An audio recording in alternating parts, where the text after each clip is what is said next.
For more than 60 years, Brits have been sold the dream of a new paradise life in Australia. Every year, nearly 30,000 people emigrate there, and many head for the vibrant city of Sydney. Attracted to the harbour lifestyle, the sunshine, and the 70 beaches up and down the coast. Chest against the glass, chest against the glass. We join Adam on the police front line in the Sydney suburbs. 6, 7, 8, 9. Thank you. As soon as he heard no points, he was a happy chappy. We'll meet Sarah, who's on a mission to rescue koalas.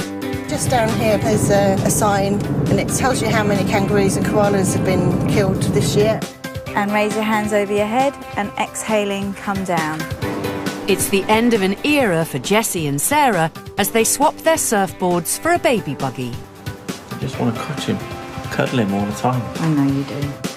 And we'll see a different life for Poms down under.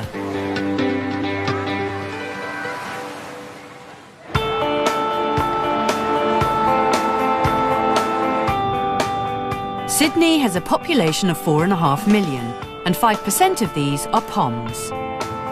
Most are drawn to the glamorous coastal areas of Bondi and Manly. But some opt to work in the outer suburbs, a world away from the beaches and Barbies of middle-class Sydney. Adam is 22 years old and originally from Stolmine in Lancashire. He emigrated with his family 6 years ago, and now he's a constable in the New South Wales Police. I've always wanted to be in the police force. My dad was in the police in England. He was in the police for 30 years. It was his life. He loves it. And yeah, he's a major influence in my decision to be a police officer. This is just a gun room. This is where we store all the firearms. I'm just loading the gun up for the shift. The Australian police force has been carrying guns since 1894. Does every officer have a gun? Yeah, all police who are out on the road have firearms. Adam joined the police 3 years ago and is now stationed in the southwest suburbs, 50 kilometres outside Sydney. Have you ever used it? No, and I hope I never need to. Crime in Australia is generally lower than the UK. Today, he and his colleagues are patrolling the streets of Macquarie Fields and Ingleburn. I'll ask you now, have you got anything on you that you shouldn't have at all? Adam has stopped 2 men who look suspicious. What's so funny, mate? What are you getting the giggles for? Eh? Nervous giggles or what? The Macquarie Fields area is renowned for being fairly rough. You got a bit of pot on you? You get assaults, domestics, break and enters, all sorts, which is what I love about it, because we've got a massive variety and you could go to anything, something different every day. The charge is just possession of a prohibited drug, being the cannabis, all right? Any questions at all? Can't get it back, can I? No, you can't, unfortunately. For decades, Macquarie Fields has been one of the poorer suburbs of Sydney, and in 2005, the accidental death of 2 youths sparked riots. 7 years on, the crime rate is still above the national average. We're just looking at those guys on the middle of the road over there. To tackle the high crime rate, Adam and his team are on proactive policing. They can stop and search known criminals who are on probation. Just have a quick word with you. Have you got any ID at all? What for? Obviously he's on bail. Have you got any identification? Listen, it's quite simple. Have you got ID or not? No, okay, fantastic. Well, let me see it then, please. Youth crime is a particular problem in the area. This 16-year-old is out on bail for burglary and possessing an offensive weapon. Just turn around and put your chest against the glass, please. Put your chest against the glass. Chest against the glass. Chest against the glass. Chest against the glass. Part your legs. Okay, first warning for offensive language. You swear again, I'll issue an infringement notice. Do you understand that? Why are you staring? With nothing to incriminate him, Adam lets him go. Lovely individuals.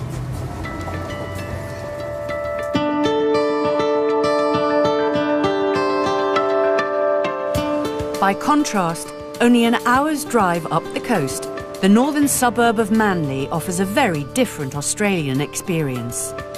The mix of its cafe culture, perfect beaches and surf makes it a magnet for Poms. Yeah, just come down. I'll probably just meet you on the beach then.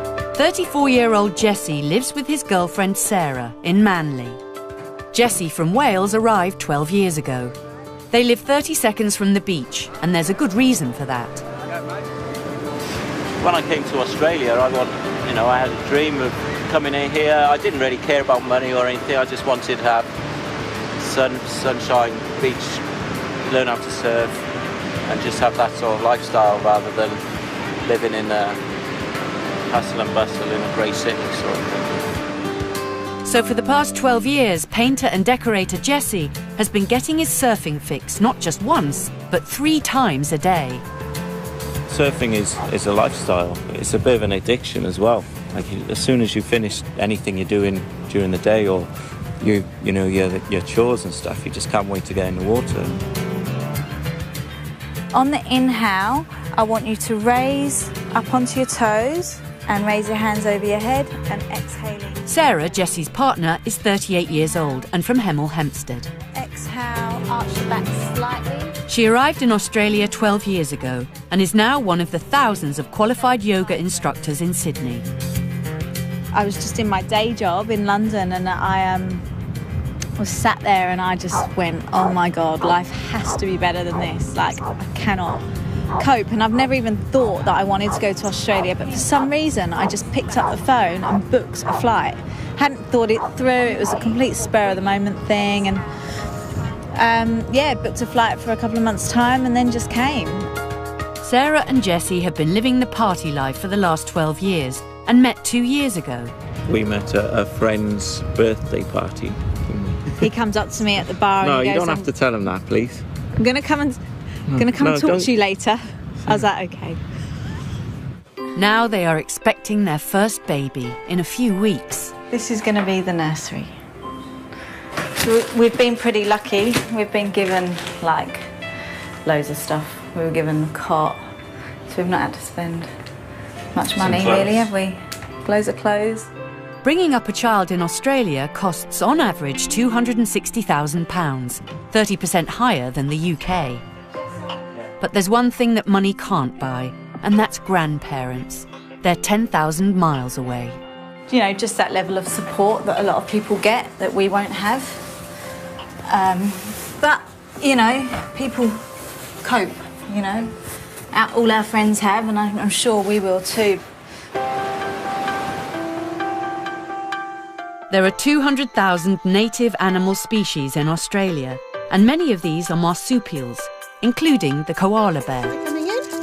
Come on, chickies. Animal lover Sarah and her husband Chris live in Madawi, 2 hours' drive outside of Sydney. They emigrated 3 years ago from Felixstowe. Whilst Chris works as a paramedic, Sarah looks after their 2 children, Esme and Sam. Good night. Since moving to Australia, Sarah has started to take an interest in koalas. But somewhere just down here by the fire station, there's a sign, and it tells you how many kangaroos and koalas have been killed this year and last year. So there's like the running totals. Sarah's on her way to an important appointment at a koala sanctuary run by Australian-born Helen. She's been rescuing koalas for, I think, the last 20 years. So it's quite apt that she lives in a close called Koala Close. Retired maths teacher Helen is an active member of the Native Animal Trust Fund. You're enjoying that scribbly bark, aren't you? I have to go and get you some more of that. We have 3 problems. Cars, dogs and developers. Sarah wants to be a koala rescuer and is meeting Helen to find out about the training. This fellow is called Andy and he's been in for 3 weeks. He came in, he could not see, and he had bad conjunctivitis. So we rescued him, brought him home, and he's just about ready to go into the rehabilitation section now. About 10 days later, he will be able to be released back into the wild again. Sarah will be helping to care for Andy until his release. So for me to become a koala rescuer, I'd have to do some training with Helen and join the trust, the Koala Trust. That's definitely something I'm going to pursue.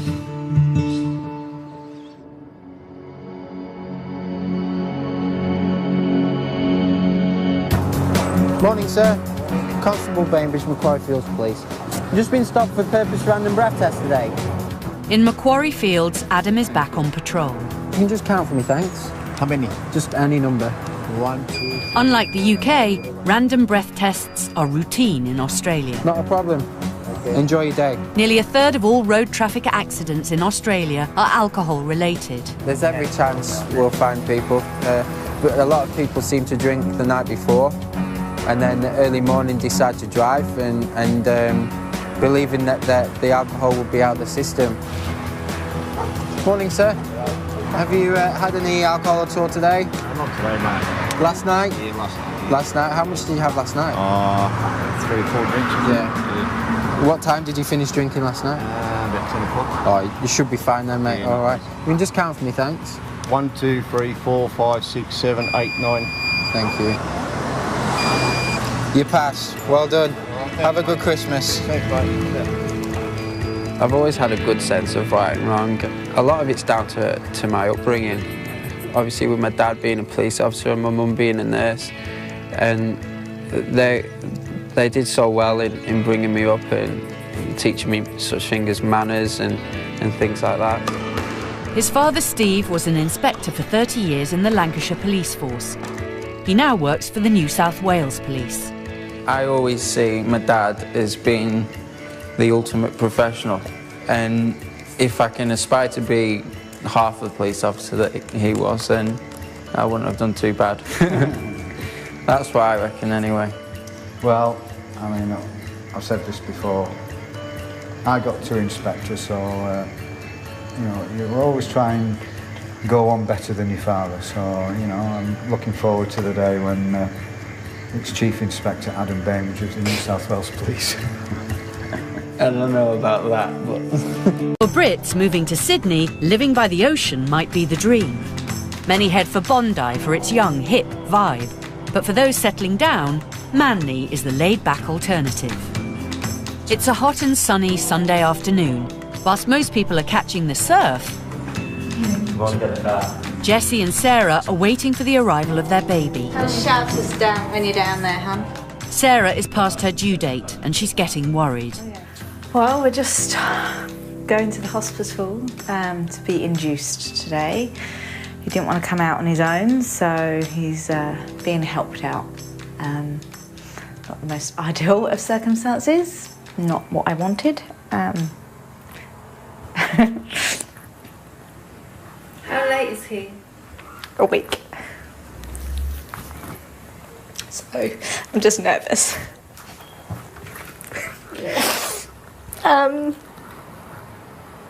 Yeah. It's just not knowing what to expect. Ready? Not really. Why not? Come on, you'll be right. And with all their family on the other side of the world, they've only got each other to rely on.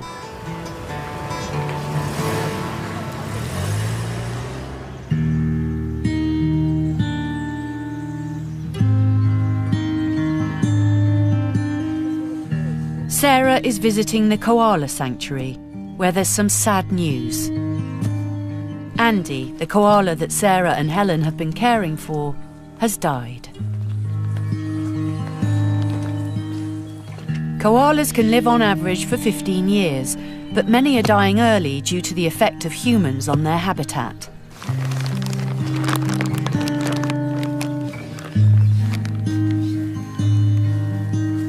Andy died of complications from bronchitis, and nothing could be done.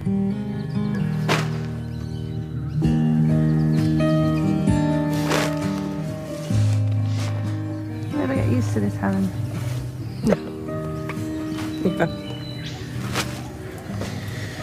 Yes, if I did get used to it, I wouldn't be a very good carer. Because if you're hard, you're not going to be able to look after them. I think if I don't help them, no one else is going to. I don't know. I don't know what makes me continue. Last winter I had 5 die in a row in about 10 days. And I really questioned then whether I wanted to continue. Still want to be a koala carer? Yeah. You can help them, can't you? You can help more than you lose. I suppose it's always the ones that are a success that make you keep going. Exactly. Whilst every koala can't be saved, others make it and are released back into the wild. Now we've got to find a suitable tree. Look, I was thinking that one there, mainly because it's got a low branch.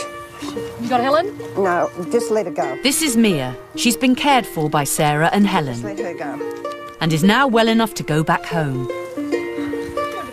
The reason I really like the thought of being able to care for koalas and things is because they're a native animal. Everybody loves koalas, and it's something that I would never have been able to do in England. Just to be able to touch a koala is a real experience. Even out in the bush, a koala release is something special. She's going up high, so, I mean, this is obviously where she comes from, must be. And she's pretty happy in there. She's going up high and she's going to find something to eat, so. They're such a sweet animal, but they're so endangered. More and more koalas are needing help. So I think that spurred me on to be able to help them. In Manly, a baby Pom has been born. There he is, the product. Jessie and Sarah are adjusting to parenthood with baby Cassidy. That's beautiful. Me. He was born after 7 hours of labour, weighing a healthy 7 pounds. You just want to touch him, cuddle him all the time. I know you do. Don't you? As Sarah and Jessie are Aussie citizens, Cassidy will automatically have dual nationality. Jessie's already back at work. He's been a painter and decorator for the last 10 years. I'd rather do this than sit in an office. Not very stressful. I love my life outside work, so if I finish this 5 or 6 every day, I don't think I'd like it so much. But now, with only one income and a young family, he's starting to re-evaluate his future. Long-term plan is, within the next couple of years, go off on my own and start my own business, and then I don't really want to work for someone all my life. I want to be my own boss. So. As Jessie and Sarah start to enjoy parenthood in Manly, I can't believe how much he's I know, grown. he's getting big, isn't he? He is. they realise their 2-bedroom flat won't be big enough for them in the long term. What I'd like is that we had a place out of Manly, just a bit quieter, not too far from the beach, but we might have to sacrifice, you know, to have a place with a garden. And that would mean moving it away from the beach a little bit, maybe 10 minutes drive or something. That's the plan anyway. But old habits die hard, and Jessie manages to sneak in a cheeky surf before the nappy changing shift begins. Adam's on his final shift of the week and is back patrolling the streets of Macquarie Fields. He's pulled over a car that has a number of defects. Who owns the vehicle? Mate, you've got a New South Wales driving licence. Yes. So I'm presuming that you have a normal understanding of English. Okay. For many migrants living in Australia, English is not their first language.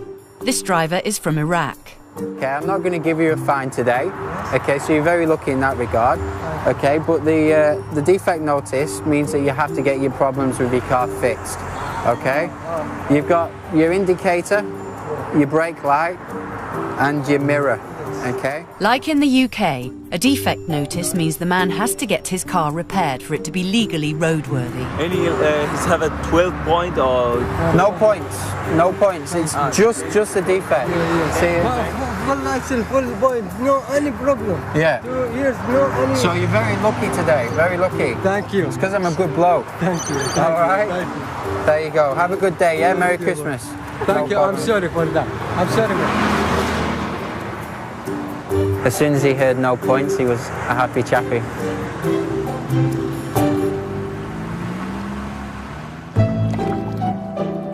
For Adam, a policeman's lot is, in fact, a happy one. Since arriving in Australia, his life has changed beyond recognition. A lot of people do come to Australia to live a laid-back sort of lifestyle, like become surfers and lifeguards and things like that. But I've always wanted to be a police officer. I wanted to be a police officer in England, and nothing changed, regardless of what country I live in.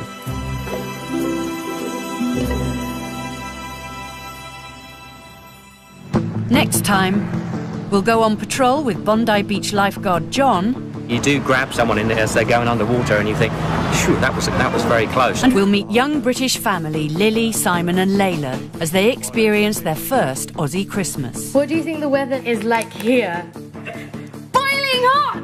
And we'll catch up with Londoner Marilyn. See you later. As she awaits a very special visitor. I'm really nervous. Yeah. Silly, isn't it?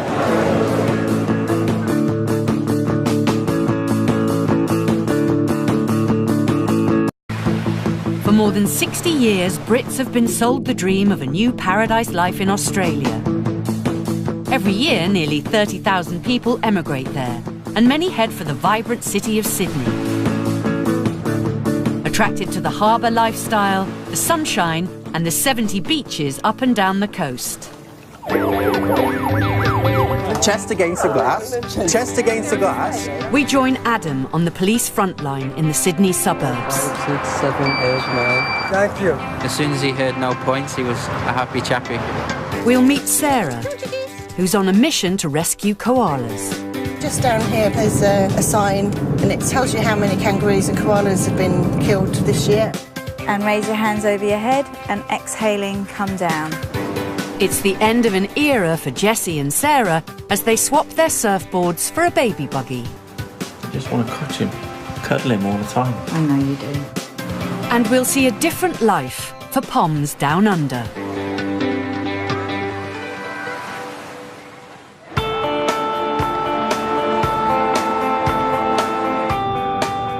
Sydney has a population of 4.5 million, and 5% of these are Poms.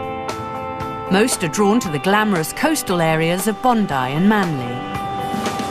But some opt to work in the outer suburbs, a world away from the beaches and barbies of middle-class Sydney. Adam is 22 years old and originally from Stolmine in Lancashire. He emigrated with his family 6 years ago, and now he's a constable in the New South Wales Police. I've always wanted to be in the police force. My dad was in the police in England. He was in the police for 30 years. It was his life. He loves it. And yeah, he's a major influence in my decision to be a police officer. This is just a gun room. This is where we store all the firearms.